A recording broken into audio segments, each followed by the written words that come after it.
గారు వరలక్ష్మి గారు నమస్తే అయ్యా. ఎందుకని ఇప్పటి వరకు తెలుగులో ఒక్క ఇంటర్వ్యూ కూడా ఇవ్వలేదు? నా తప్పేంటి అని నేను తెలుసుకున్నాను. 50 years బ్యాక్ వెళ్ళి చూసుకుంటే ఎలా అనిపిస్తుంది లైఫ్, ఆ స్ట్రగ్లింగ్స్, ఆ అచీవ్మెంట్స్ గుర్తొచ్చినప్పుడు? అంటే ఇది ఇప్పుడు నేను తప్పుగా చెప్పట్లేదు. గుర్తింపు లేదు తెలుగులో, అదే నాకు బాధ. ఒక్క క్వశ్చన్ అడగనా, ఏమనుకోను అంటే, చెప్పండి. భర్తకి మీరు చాలా దూరంగా ఉంటున్నారు, ఇద్దరు దాదాపు విడిపోయి కూడా 30 సంవత్సరాల పైన అయిపోయింది, విడాకులు కూడా తీసుకున్నారని బయట అయితే ఎక్కువ విన్నాను నేను. ఆడది మటుకు ఎప్పుడు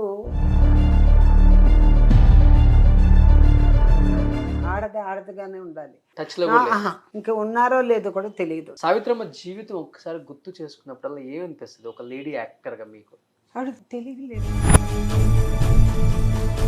ఆవిడ అలా పోవాలని ఆవిడ తల్ల అలా రాసి పెట్టాడు భగవంతుడు. శ్రీ విద్య గారు అంటే నేను కూడా విన్నానమ్మా రకరకాలుగా ఆమె జీవితం. మోసపోయారా, మోసగించబడిందా? ఇల్లు ఆవిడదే, ప్లేస్ ఆవిడది కాదు, ఆవిడ లైఫ్ అంతే. జయలలిత గారు, ఆమెతో చేసిన వర్కింగ్ ఎక్స్పీరియన్స్ రకరకాలుగా చెప్తారు మీ తరం నటీనటులు. ఏదో ఒక వ్యసనం ఉండేది. ఆమె చచ్చిపోయిన తర్వాత వెళ్ళి పాదాలు పట్టుకుని ఏడ్చిన ఆర్టిస్ట్ నేను ఒక్కటే. Hi hello, welcome to Suman TV. నేను మీ రోషన్. ప్రెసెంట్ మనం పిఆర్ వరలక్ష్మి గారి ఇంట్లో ఉన్నాం. నిజంగా వరలక్ష్మి అని పేరు వినగానే మనకు గుర్తొచ్చే వాళ్ళు ఎస్ వరలక్ష్మి గారు, జి వరలక్ష్మి గారు, తర్వాత పిఆర్ వరలక్ష్మి గారు, అండ్ తర్వాత బేబీ వరలక్ష్మి, అండ్ ఇప్పుడు వరలక్ష్మి శరత్ కుమార్. ఆ పేరుతో ఉన్న ప్రతి ఒక్కరు కూడా ఆ తరం నుంచి ఈ తరం వరకు ఇండస్ట్రీని ఏళ్తున్నారు అంటే ఎస్ అని చెప్పుకోవచ్చు అనమాట. దాదాపు 3 దశాబ్దాలు తనదైన శైలిలో, తన నటనా శైలితో, తన వినూతమైన నటనతో ఎంతోమంది ప్రేక్షకుల్ని ఆకట్టుకోవడమే కాకుండా ఇప్పటికీ తమిళ్లో కూడా యాక్ట్ చేస్తారు. బట్ తెలుగులో ఎందుకు చాలా దూరంగా ఉన్నారు అని అంటే తెలుగు మీద కొంచెం కోపం ఉందని కూడా అన్నారు హోమ్ టూర్లో. అసలు ఏంటి పిఆర్ వరలక్ష్మి గారి ఫస్ట్ ఇంటర్వ్యూ కాబట్టి ఆమె జీవిత విశేషాలని చాలా తెలుసుకోవాలని నేనైతే చాలా ఎక్సైటెడ్గా ఉన్నాను, అండ్ ఆడియన్స్ కూడా తెలియజేస్తాను. అండ్ పిఆర్ వరలక్ష్మి గారు నమస్తే అయ్యా. నమస్తే, ఎలా ఉన్నారు?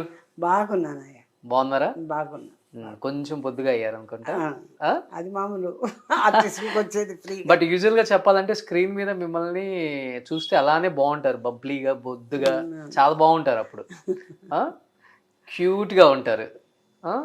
నేను అలా కార్లో వచ్చేటప్పుడు పిఆర్ వరలక్ష్మి గారు అని డైలీ ఒకసారి టైప్ చేసి చూస్తాను అనమాట, నెక్స్ట్ ఇంటర్వ్యూ చేయబోతున్నాను అని.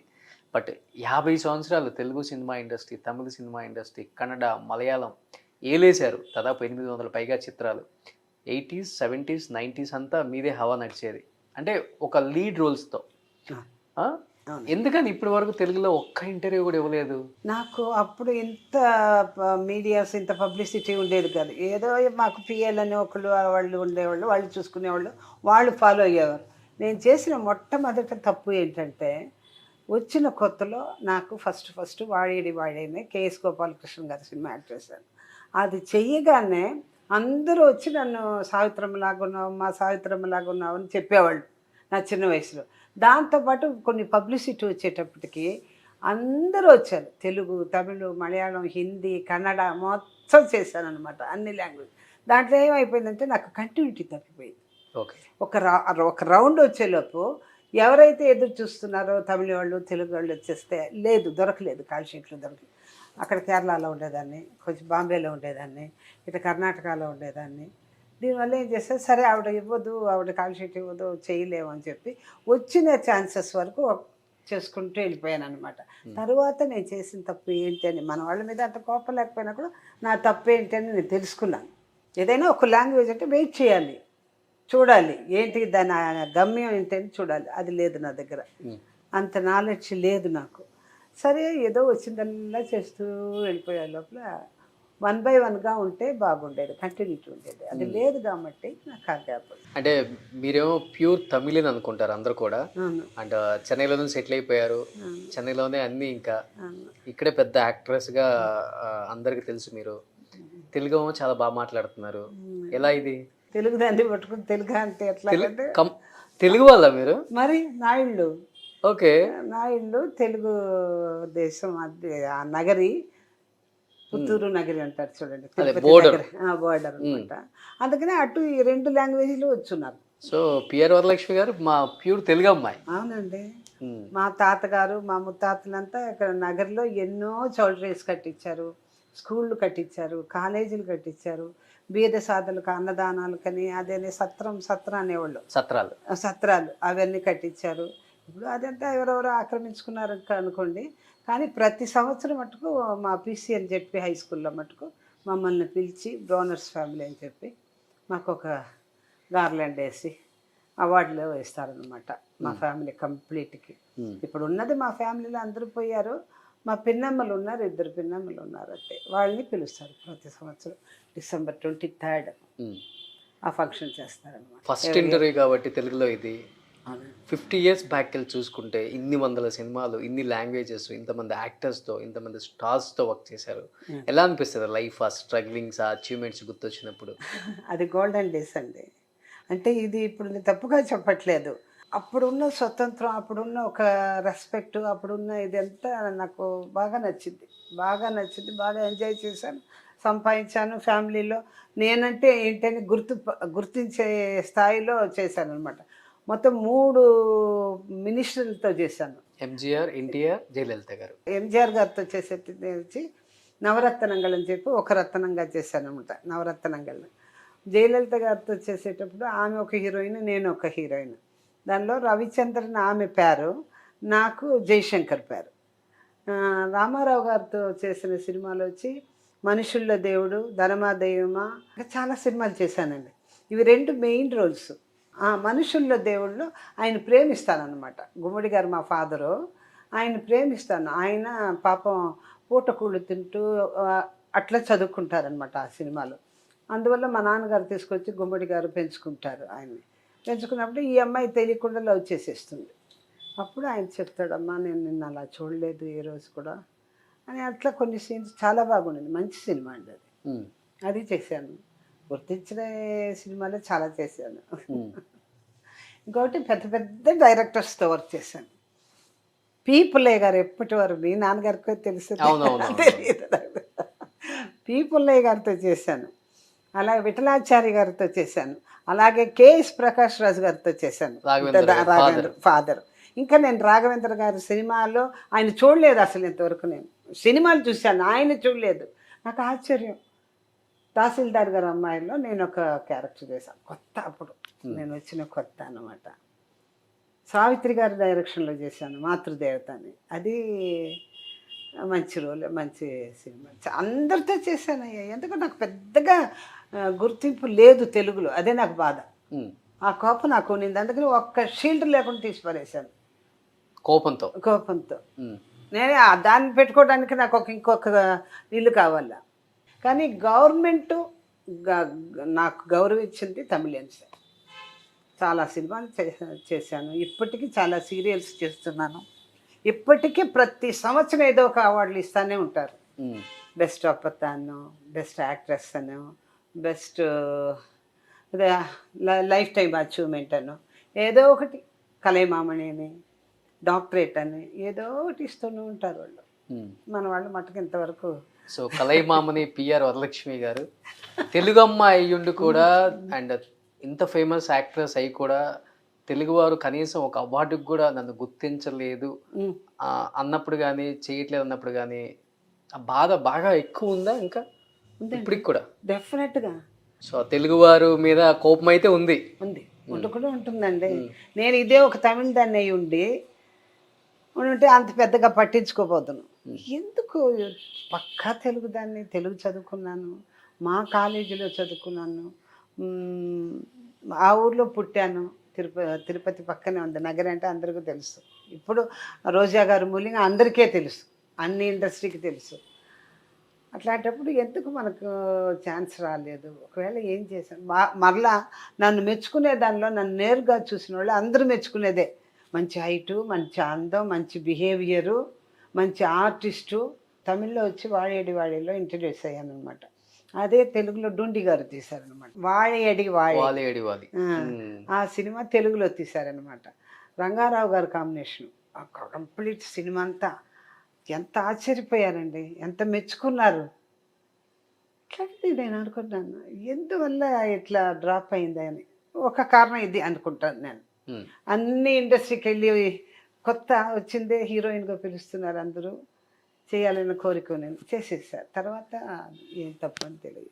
సో అందువల్ల తెలుగు వాళ్ళు పిలవలేదన్న కోపంతో తెలుగు అవార్డ్స్ అన్ని తీసేశారు. తీసాను. అవార్డ్స్ అంటే ఏమి అవార్డ్స్ కాదు, 100 రోజులు పోయింది, 200 రోజులు పోతుంది కదండి సినిమా. ఇప్పుడు మయూరి ఉంది ఈటీవీది, వాళ్ళది 200 300 రోజులు పోయింది. ఆ షీల్డ్స్ ఐ మీన్ గవర్నమెంట్ నన్ను గౌరవించి ఏది ఇవ్వలేదు ఇంతవరకు, నేను తీసుకోలేదు. నేను చెప్పేది ఒకే నేను యాక్ట్ చేసిన సినిమాలు 100 రోజుల పైన వచ్చి షీల్డ్ ఇస్తారు కదండి, దట్ ఈస్ నాట్ అవార్డ్. ఇప్పుడు అదే అవార్డు అప్పుడులో మేబీ ఉండొచ్చు. అప్పుడంతా ఏంది నంది ఇలాగా నా నంది అవార్డు అని, నా పద్మభూషణ్ అని, పద్మశ్రీ అని, అలా పెద్ద పెద్ద అవార్డులు ఉండేది. అది కూడా ఒక్క స్టేట్ కాదు ఇచ్చేది, ఇది సెంట్రల్ కదండి ఇచ్చింది. అవునవును.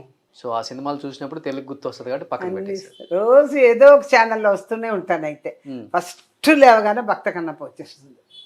భక్త కన్నప్పలో పార్వతిగా చేశాను కదండి, దానికి ఎంత పేరు. తమిళ్లో సీరియల్స్ బాగా చేస్తున్నారు కదా. బాగా చేస్తాను, చాలా చేస్తాను. తెలుగులో కూడా కొన్ని సీరియల్స్ చేశారు అనుకుంటామా? చేశాను అన్నీ.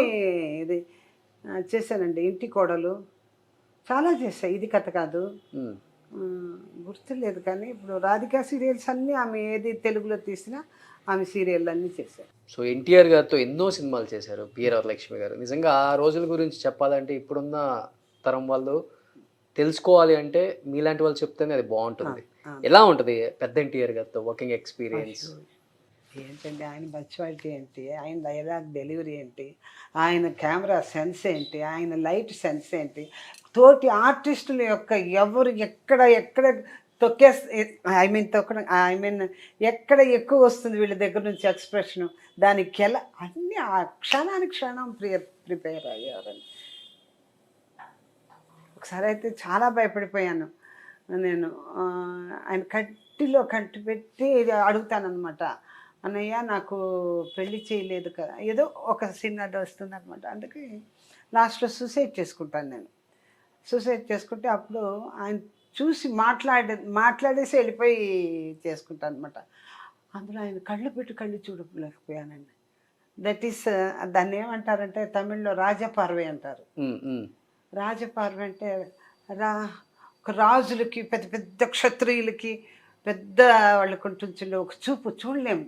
వాడు చూపు ఏం చూపు అయ్యి అంటాం చూడండి, అది తమిళ్లో అయితే కరెక్ట్ మాట ఉంది, రాజపార్వే అంటారు. కొంతమందిని కళ్ళల్లో కళ్ళు పెట్టి చూడలేము, అట్లా ఆయన చూడలేకపోయాను.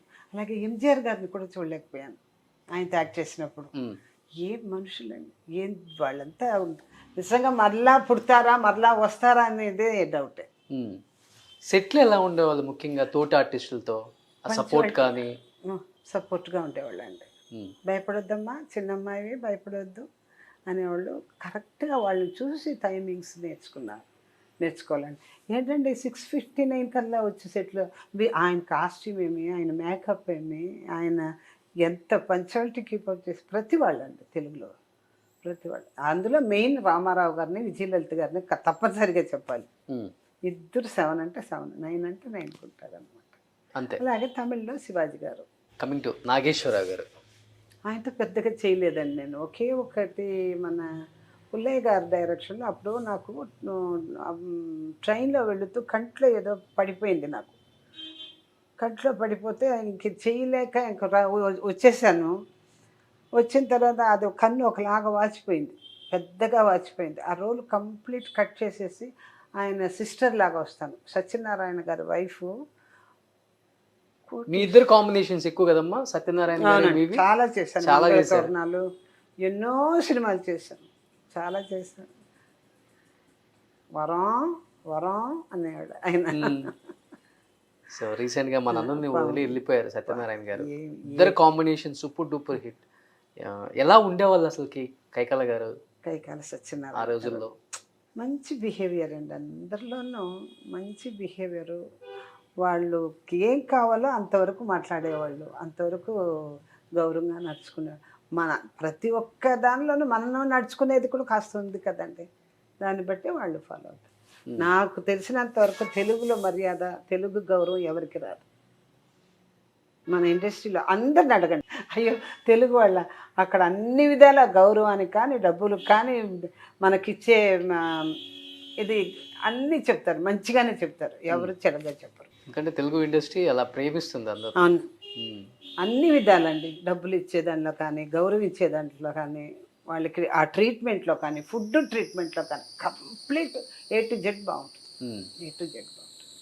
బట్ ఎందుకనమ్మా మీరు తెలుగు ఆమె అయ్యుండి అండ్ అప్పుడంతా తమిళనాడులోనే ఇండస్ట్రీ ఉండేది. బట్ ఇక్కడి నుంచి అందరూ షిఫ్ట్ అయినప్పుడు మీరు షిఫ్ట్ అవ్వకుండా ఇక్కడే ఉండిపోవడానికి కారణం ఏమైనా ఉందా? రామానాయుడు గారు అడిగారు, ఏ ఫంక్షన్లో, ఏదో ఫంక్షన్లో రామానాయుడు గారు అడిగి, ఏ వరలక్ష్మి నువ్వు ఇంకా ఇక్కడే ఉన్నావు, ఇంకా రాలేదేంటి నువ్వు మన ఇండస్ట్రీకి అన్న. లేదు సార్, ఇక్కడంతా ప్రాపర్టీస్ అయిపోయింది నాకు, నా చెల్లెళ్ళు తమ్ముళ్ళు అందరూ ఇక్కడే చదువుకుంటున్నారు, ఇదంతా మళ్ళీ నా రెడ్డి వచ్చే మొదలెత్తేలాగా మళ్ళీ ఆంధ్ర రావాలంటే కష్టం అంటే, 4 చక్రాలు బట్టి నీ ప్రాపర్టీ లాక్కెళ్ళిపోతాను, వచ్చే అన్నారు అనమాట. అది ఎందుకో డ్రాప్ అయిపోయాం, కొంతమంది ఆర్టిస్టులు ఇక్కడే డ్రాప్ అయిపోయారు అనుకుంటాను నేను. మీ టైం వాళ్ళు ముఖ్యంగా. అంటే అప్పట్లో ఏంటంటే చాలా తక్కువ, ఒక ఇల్లు కట్టుకోవాలంటే ₹1,00,000 అంటే గొప్ప. ఇప్పుడు ₹1,00,000 అంటే దేనికి కూడా, ఒక జీతగాడికి కూడా జీతం మామూలు అయిపోయింది ఇప్పుడు లక్షలు. అట్లా ఈ కాలం వేరే ఆ కాలం వేరండి. అప్పుడు మాకు ప్రాపర్టీస్ను, పిల్లల చదువులను, చెల్లెలు ఫ్యామిలీలు, ప్రతి ఆర్టిస్ట్కి ఒక ఫ్యామిలీ ఉండేది, దాన్ని మెయింటైన్ చేసేదానికి సరిపోయింది ఒక కాలం తీసుకునేది. మరలా షిఫ్ట్ అయ్యి అది ఎలా ఉంటుందో ఏమో అన్న ఒక భయం. ఇక్కడైతే అన్ని లాంగ్వేజ్లు చేసేవాళ్ళు, ఒక కన్నడం తప్పనిచ్చి తమిళ్, మలయాళం, తెలుగు అన్ని లాంగ్వేజెస్ రన్లోనే ఉండేది. అండ్ ఆ రోజుల్లో ఇక్కడే ఇండస్ట్రీ కాబట్టి బాగుంటుంది, కలకల్లాడిపోతుంది. ఇప్పుడు ఈ పక్క స్ట్రీట్ లోనే విజయ్ గారు ఉన్నారు, ఆ పక్కన విజయకాంత్ గారు, ఇటు కోవేసర్లా, ఇదే వీధి ఎస్ఎస్ చంద్రన్ కామెడియన్ ఆర్టిస్ట్, ఇదే వీధిలోనే. అది కూడా మేమే తీసి కట్టామన్నమాట. మా తమ్ముడు బిల్డరు శ్రీ సాయి కన్స్ట్రక్షన్స్ అని చెప్పి అది తీసి తనే కట్టాడు అనమాట. అదిగాక ఆ రోజులన్నీ కొంచెం హ్యాపీగా ఉంటాయి, అందరు కలుస్తారు. కష్టాలంటే ఏమని తెలియలేదండి నాకంత, నిజంగా కష్టం అంటే ఏంటి అన్న కాలం అదే. ఇప్పుడు అన్నీ ఉండే ప్రతిదీ కష్టంగా అనిపిస్తుంది. ఫ్రీగా మనం జీవించేదానికి లేకపోయింది. ఏ రోజు ఏ వ్యాధి వస్తుందో, ఎవడు ఏ దేశస్తుడు ఎక్కడ తీసుకొచ్చి వదులుతాడో, ఇదే ఒక భయంలోనే మన లైఫ్ పోతా ఉంది. మా లైఫ్ అయిపోయింది అనుకోండి, ఇంకా అఫ్కోర్స్ మీరంతా పాపం అనుకుంటే నాకు బాధ అనిపిస్తుంది. ఇప్పుడు పుట్టే బిడ్డలను చూస్తే కూడా నాకు బాధ అనిపిస్తుంది. ఇంక ఇప్పుడే మా టైంలోనే కరోనా అంట, డెంగ్ అంట, ఏదో ఇంకోటి ఏదో వచ్చింది మధ్యలో, అది ఎన్ని వ్యాధులండి, ఎట్లా ఇవన్నీ మా చిన్నప్పుడు మేము ఎరగమండి. ఏదో ఒక తలకాయ నొప్పి, జ్వరం, అంతే. అది కూడా ఇంట్లో పోపు డబ్బాలో ఉండే సామాన్లు వేసి బాగా చేసేసేవాళ్ళు. ఉన్న ప్రాపర్టీస్ అంతా ఎవరు చూసుకునే వాళ్ళని భయపడటం, అదొకటి ఉంది కదండి. డే బై డే ఒక మంచి వార్తే లేదు, మంచి వార్తే లేదు. ఇక మీదట ఈ సంవత్సరం అన్నా బాగుంటుందా, అయిందండి 5-6 సంవత్సరాలుగా చాలా ట్రాజడీలో బ్రతుకుతున్నారు ప్రతి వాళ్ళు. ఎంత లెసన్స్ అంతా పోలేదండి కరోనాలో, ఎంతమంది పోయారండి. మీకు ఎవరు పోయినప్పుడు చాలా బాధ అనిపించింది, మీకు బాగా దగ్గరగా ఉండేవాళ్ళు? బాలసుబ్రహ్మణ్యం గారు, రామారావు గారు ఆయన మామూలుగా వెళ్ళిపోయారు. బాలసుబ్రహ్మణ్యం గారు ఈ కరోనాలో పోయారు కదండి, పాప చాలా బాధపడ్డాను. మా స్కూల్లో నాతో కూడా నా ఫంక్షన్కి వచ్చేటప్పుడు, మా స్కూల్ ఫంక్షన్కి వచ్చేటప్పుడు నాతో అంత బాగా మాట్లాడేవారు. బట్ ఇండస్ట్రీని వదిలిపెట్టి అక్కడికి రావడానికి ప్రాపర్టీసే కారణం అన్నారు కదా. బట్ చాలామంది చెప్తుంటారు పిఆర్ వరలక్ష్మి గారి ప్రాపర్టీస్ చెన్నైలో కొన్ని 100 కోట్లు అని. అంత సంపాదించేశారా? లేదు సార్, అదంతా పెద్ద ఫ్యామిలీ నాది. కొంచెం నాకు ఎలా చెప్పదు, ఇది విన్నారు కదా, మా తాతలు, మా నాన్నగారు అలాంటి బ్రెయినే నాకు. ఏదైనా ఒక సహాయం చెయ్యాలి ఎవరికైనా సరే చేస్తూ ఉంటాను అనమాట. అట్లా కొనిపోయింది, కొనిపోగొట్టుకున్నా. పర్వాలేదు, భగవంతుడు ఉండటానికి ఇల్లుంది, సంపాదించుకునేదానికి ఏదో ఒక డబ్బు కొంచెం బ్యాంకులో వేసుకున్నాను, అది వస్తుంది, జరిగిపోతుంది. వచ్చేదంతా లావిష్గా ఖర్చు పెడతాను, సినిమాల మీదనో లేదు సీరియల్ మీదనో వస్తే నాకు ఇష్టంగా వచ్చిన వాళ్ళకి ఇవ్వటం చేయటం, అంతేగాని కోట్లు 100 కోట్లు 200 కోట్లు అంతా లేదా ఒట్టి కట్టాదని. గొప్పలు చెప్పుకోవాలంటే చెప్పుకోవచ్చు, మీరే నన్ను డాక్యుమెంట్ అడుగుతారా? ఈ ఇల్లు కోట్లలోనే ఉంది, మీరంటే ఇది డిమాన్స్ట్రేషన్ చేసి అపార్ట్మెంట్ చేశారు కదా. అదే కోట్లు, ప్రాపర్టీస్ అయ్యే కోట్లు. ఇంకా అంతే. పిల్లలు ఎంతమంది అమ్మా? 2 అమ్మాయిలండి. ఏం చేస్తున్నారు వాళ్ళు? 2 ఇంజనీర్లు, అల్లుళ్ళు ఇంజనీర్లు. చిన్న అల్లుడు మటుకు ఆయన పని చేయటం ఇష్టం లేక ఆయన బిజినెస్ లాగా స్టార్ట్ చేస్తున్నారు అనమాట. ఇండస్ట్రీకి ఎవరిని తీసుకురాలేదు, ఇద్దరిని. వద్దండి వద్దండి. ఎందుకు అంత మాట అన్నది? ఇప్పుడు నన్ను గుర్తించినట్టు గుర్తించి అలాగే ఫేడ్ అవుట్ చేశారు చూడండి. అలా వాళ్ళ లైఫ్ అయిపోతే ఏదో నాకు భగవంతుడు మంచి బుద్ధి ఇచ్చాడు. బుద్ధి అన్నది కూడా భగవంతుడు ఇచ్చిన ఆస్తి అని నన్ను అడిగితే మామూలు కాదండి. మంచి తెలివితేటలు ఉండే వాళ్ళని అందరినీ మెచ్చుకుంటాను. అది భగవంతుడు ఇచ్చినదే. వాళ్ళుగా స్వతహాగా రాదు, లేదు ఫోర్ ఫాదర్ నుంచి రావటం అట్లా కాదండి. అది మనం పెంచుకొని మనం ఇలా ఉండాలి, ఇలా ఇంత జాగ్రత్తగా ఉండాలి అనుకుంటేనే ఉంటాం. నన్ను ఎత్తుకొని ఎన్నో కోట్లు సంపాదించాను, అన్నీ వదిలేశారు కదా. సినిమాలు తీశాను, సినిమాలు తీసేవాళ్ళకి హెల్ప్ చేశాను, అట్లా ఎన్నో పెళ్ళిళ్ళు చేశాను, ఎంతో మందిని చదివించాను. కోర్స్ అట్లా అట్లా ఉండిపోయింది. కానీ దాన ధర్మం చేసిన వాళ్ళు ఎప్పటికీ పాడవరు, ఎప్పటికీ అడికంటిపోరు. చెప్పుకోవాల్సిందే కానీ అది అది అటు అటు చేసింది ఇటు చేసింది ఇప్పుడు ఇలా ఉంది అని ఏ రోజుకున్నా అది సక్సెస్. భగవంతుడి లిస్టులో మన పేరు ఖాతాలో పడిపోతాం. అంటే మోసపోయారమ్మా కొన్ని ఆస్తులు? మోసపోలేదండి, నేనే చేసింది. ఫ్రీగా ఇచ్చేసేది, కొంతమందికి రాసి ఇచ్చేసేది, మళ్ళీ వచ్చేసి అదే అప్పట్లో బుద్ధులు అట్లా ఉండేదండి. అప్పట్లో అట్లా ఉండేది మనుషులకి. ఏదో ఒకటి నాకైతే ఒక రోజుకి ఏదైనా ఒక దానం ధర్మం చేయకపోతే నిద్ర రాదు. వెళ్ళేటప్పుడు నాకు ఈ ఫ్లాట్ రాసి ప్లీజ్. ఉండేది ఒకటే కదా, ఇప్పుడు ఉండేది ఇది ఒకటే కదా. నేను నన్ను తీసుకెళ్ళి పెట్టుకుంటారా? సరే, ఎంతో కాలం ఉంటాను ఇంకా, అందుకని కాదు. ఇప్పుడంతా మనుషుల మీద గ్యారంటీ పోయింది కదా అయ్యా. మనుషులు చూసే కాలం పోయింది. వాళ్ళకి టైం లేదు పాపం. రాత్రి మిమ్మల్ని అడిగాను, ఎక్కడమ్మా పగలంతా వరకు, రాత్రి అయితే లాస్ట్ ఫ్లైట్ పట్టుకొని రావాల్సింది. ఎందువల్ల ఎవరిని చూసుకోలేని పరిస్థితి. ఎంత ఉన్నా సరిపోవట్లేదు. పిఆర్ వరలక్ష్మి గారు అయ్యా ఇంత సాధించారు కదా, ఒక్క క్వశ్చన్ అడగనా ఏమనుకోను అంటే, చెప్పండి. ఇన్ని వందల సినిమాలు తీశారు, ఇంతమంది యాక్టర్స్ని చూశారు, ఇన్ని కోట్లు సంపాదించారు. ఎంత సంపాదించినా ఆడదానికి భర్త అనేవాడే తోడు నీడ. తాగుబోతుడైనా పర్వాలేదు, మొగుడు ఉంటే చాలు, మగాడు ఉంటే చాలు అనుకునే రోజులకు వచ్చేసిన రోజులు ఇప్పుడు కూడా. మీ రోజులు ఇంకా ఎక్కువ నమ్మేవాళ్ళు దాన్ని. ఇంట్లో భర్త అనేవాడు ఉండాలి, పిల్లలకి నాన్న ఫిగర్ ఉండాలి అని. అలాంటిది ఎందుకని భర్తకి మీరు చాలా దూరంగా ఉంటున్నారు? ఇద్దరు దాదాపు విడిపోయి కూడా 30 సంవత్సరాల పైన అయిపోయింది, ఒకరికొకరు మాటలు లేవు, విడాకులు కూడా తీసుకున్నారని బయట అయితే ఎక్కువ విన్నాను నేను. ఎందుకు దూరంగా ఉండాల్సి వచ్చింది? ఏం లేదండి, అభ్యంతరం లేకపోతే చెప్పొచ్చు. బికాస్ ఆఫ్ హౌస్, ఇల్లులు, ఆస్తులు ఏంటంటే కొంచెం నా ఇష్టం ప్రకారంగా నడుచుకునేదాన్ని. ఆడది మటుకు ఎప్పుడు సంపాదిస్తున్నా మనకు డబ్బులు వస్తుంది, మనం ఎట్లయినా మేనేజ్ చేయొచ్చు అన్న బ్రెయిన్కి రాకూడదండి. ఆడదిగానే ఉండాలి. అది వచ్చింది నాకు. ఓకే, అందుకని ఆ ఇష్టం అమ్ముతాను, ఇది లేకపోతే ఇంకొకటి కడతాం, ఇది లేకపోతే ఇంకొకటి చూద్దాం అన్నప్పుడు, ఓహో నువ్వు ఆ లెవెల్కి వెళ్ళిపోయావా, సరే నీ లెవెల్లో నువ్వు ఉండు, నా లెవెల్లో నేను ఉంటానని. ఒకరోజు మా ఇద్దరిలో చిన్న గొడవ అట్లా పెద్దదయ్యి, ఆయన చిన్న విషయానికే 1 సంవత్సరం 2 సంవత్సరాలు మాట్లాడరు. ఎప్పుడు ఉండేదే కదా ఆయన దగ్గర, ఎప్పుడు మాట్లాడరు. మంచి మనిషి, బాగా బీటెక్ చదువుకున్నారు, గోల్డ్ మెడలిస్టు ఆయన. అంతవరకే నాకు ప్రాప్తం అనుకోవాలి, అంతే, ఇంకేం. కేవలం దాని కారణంగానే? అదే కారణం, ఇంకేం లేదు. ఆస్తులే కారణం, ఇంకేం లేదు. అంటే ఆస్తులు తను మేనేజ్ చేయాలని, అంతేనా? ఎందుకు చేస్తున్నావు, ఎందుకు వేస్ట్ చేస్తావు? ఏ బిడ్డకి ఏ అప్పులు పాలైపోయావా, లేదు బిడ్డల్ని చదివించలేని పొజిషన్లో ఉన్నావా, ఎందువల్ల నువ్వు ఇల్లు అమ్మావు అని అడిగారు. నేను అమ్మితే కట్టుకోలేమ్మా, చేసుకోలేమ్మా, ఇది లేకపోతే ఇంకోటి కొనుక్కోవచ్చు, ఏంటి ఇప్పుడు ఉంది కదా, సంపాదన అంటూ ఉంది కదా అని చెప్పేసి కొన్ని కారణాల వల్ల అమ్మాల్సి వచ్చిందండి. సినిమాలు ఏమైనా తీసారమ్మా? తీశానండి, ఫైనాన్స్ చేశాను. ఫైనాన్స్ అంటే పెద్దగా లేదు. ఇప్పుడు బాగా పరిచయం ఉన్నవాళ్ళు, మాకు కొంచెం హెల్ప్ చేయండి మా, అయిపోతుంది, లాస్ట్ షెడ్యూల్ డైరెక్టర్కి ఇవ్వాలి, దానికి అట్లా కొంచెం హెల్ప్ చేశాను, అవి రాలేదు. ఇప్పుడు వరకు అట్లా మోసం చేసి ఎన్ని కోట్లు అయిపోయి ఉంటాయి? 2 కోట్లు అయిపోయి ఉంటుంది. ఇప్పుడు ఈ శాలిగ్రామంలో 20,000 ఒక గ్రౌండ్. ఇప్పుడు ఇదే శాలిగ్రామంలో 4 కోట్లు. 20,000 ఎక్కడండి, 4 కోట్లు ఎక్కడండి? ఇట్లా రాయపేటలో 2 ఇళ్ళు ఉండేది, అది అమ్ముకున్నాను, సినిమా మూలంగానే అమ్ముకున్నాను.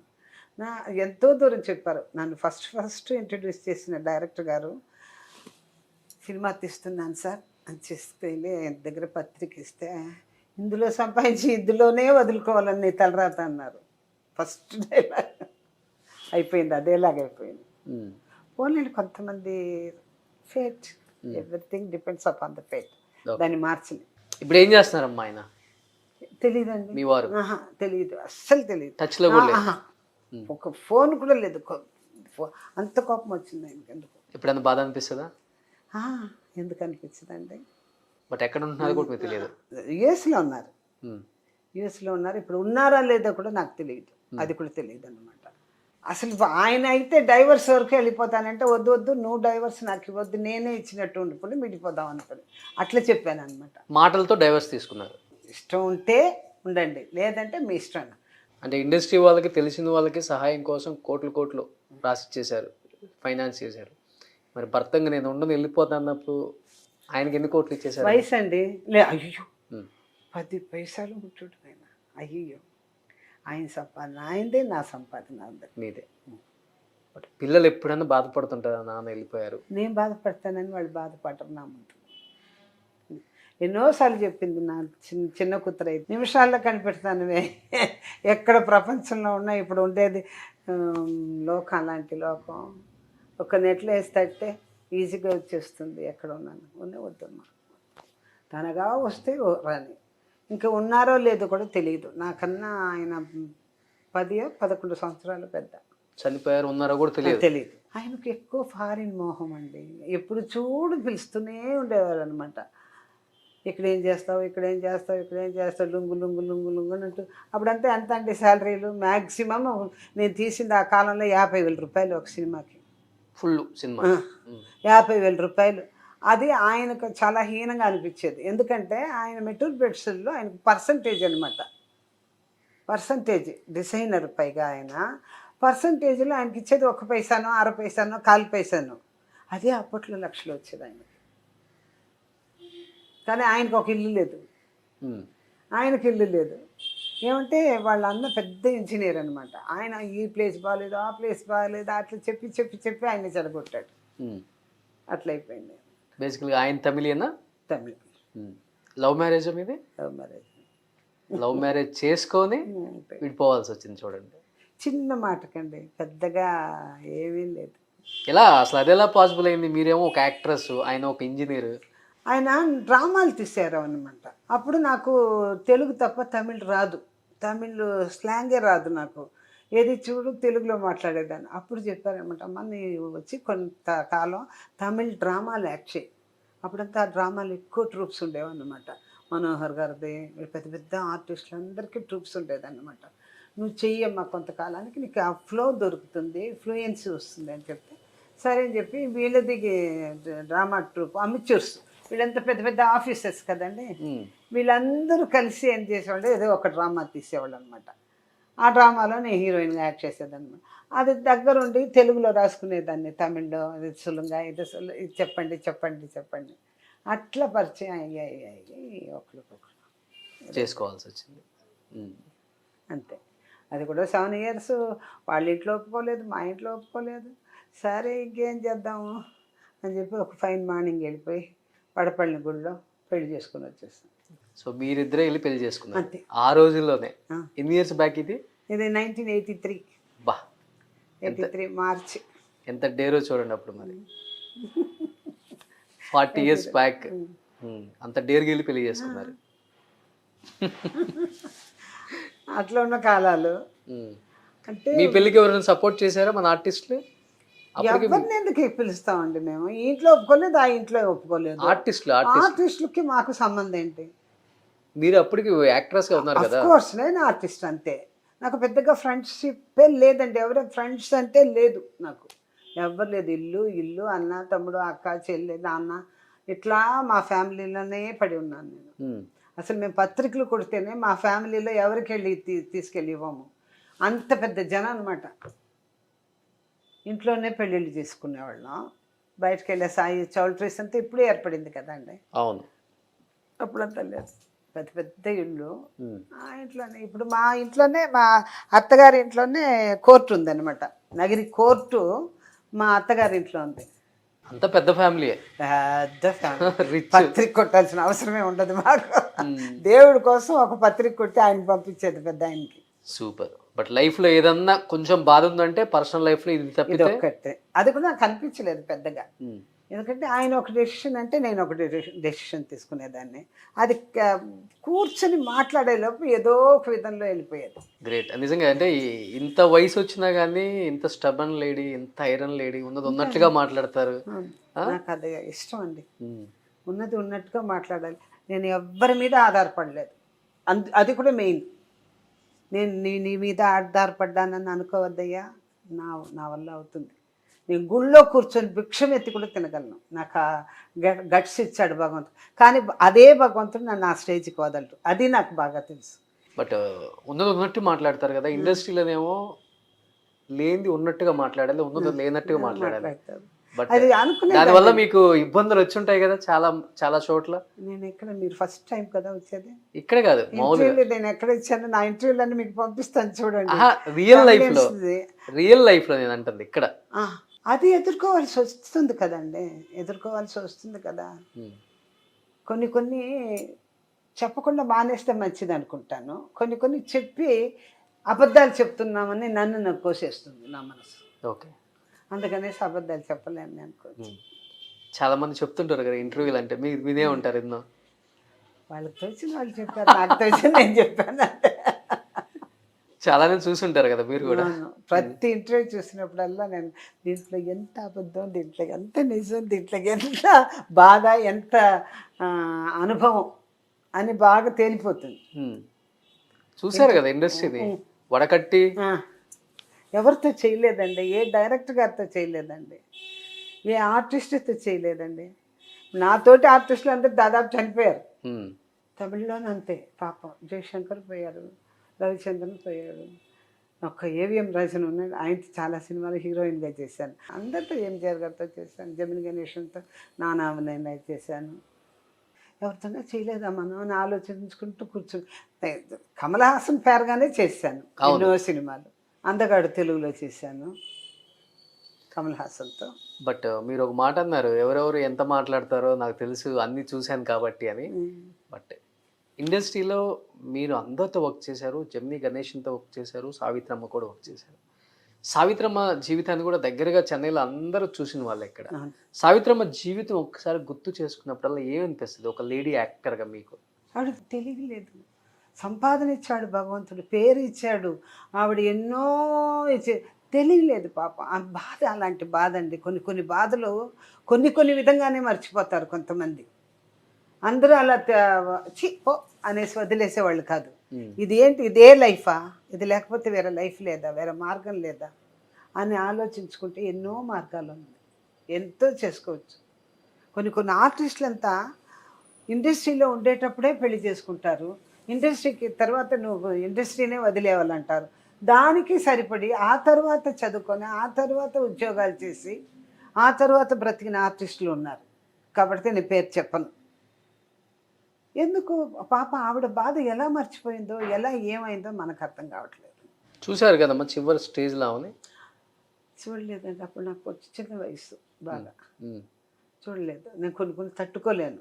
ఎందుకంటే ఆమెను ఒక గొప్ప పేరుతో చూశాను.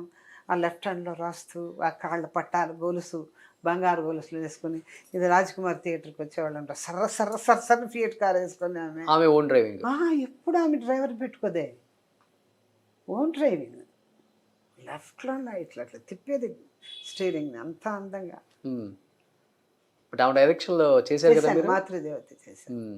ఎలా ఉండేవాళ్ళు ఆమె ఆర్టిస్టులతో? కానీ నిజ జీవితంలో సావిత్రమ్మ జీవితం గురించి చాలా మంది చాలా బాగా చెప్తుంటారు. అవునండి, ధర్మదేవత అండి ఆవిడ, ధర్మదేవత. ఏమారిపోయింది జీవితం, మోసపోయారు. ఆవిడ అలా పోవాలని ఆవిడ తల్ల అలా రాసి పెట్టాడు భగవంతుడు. లేకపోతే ఆవిడకి ఏం లేదండి, డైరెక్షన్ తెలియదా, యాక్టింగ్ తెలియదా, లేదా ప్రొడ్యూసర్ అవ్వలేదా, బిడ్డల్ని కనలేదా, తల్లిగా పేరు తెచ్చుకోలేదా, కొన్ని ఏదో ఆమెనే హర్ట్ చేసే పాయింట్స్ ఉంటుంది. అది ఎవరు ఏం చేయలేరు. వాళ్ళ డెసిషన్ వాళ్ళదే, ఇతరులు చెప్పినా ఎక్కదు. అలా అయిపోయింది అని జీవితం. చూసారా మహానటి సినిమా మీరు? చూసాను. నిజమైన జీవితం అదేనా మీరు చూసింది చెన్నైలో? దాంట్లో చూపించింది యాజ్ ఇట్ ఈస్గా అంతే ఉందా ఆమె నాకు జీవితం? అంత వయసు లేదండి అప్పుడు, అంత తెలియదు. అంటే మీరు చూసి వినుంటారు కదా.